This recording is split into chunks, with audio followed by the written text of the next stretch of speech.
Ang pagpaparusa o punishment ay isang application na naglalayo na mabawasan ang tsansa ng mali at hindi magandang behavior ng isang pusa.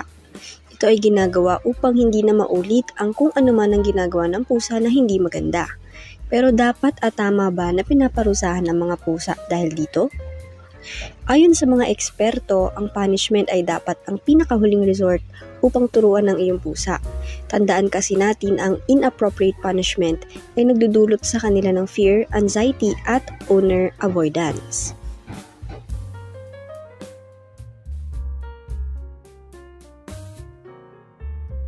Ang physical reprimands ay isa sa mga least successful forms ng pagdidisiplina o punishment.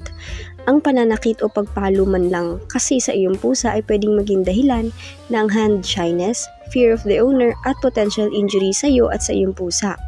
Depende sa problema, ang pusa ay likely na uulitin ang undesirable behavior niya ito.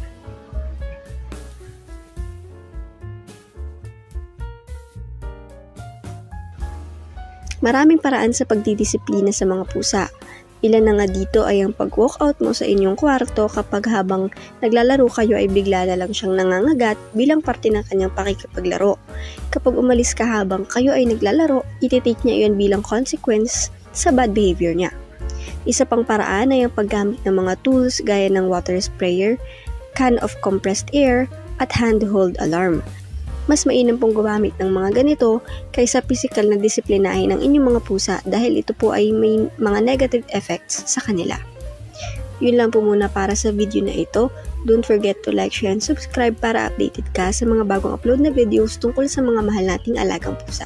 See you po on the next videos. Bye!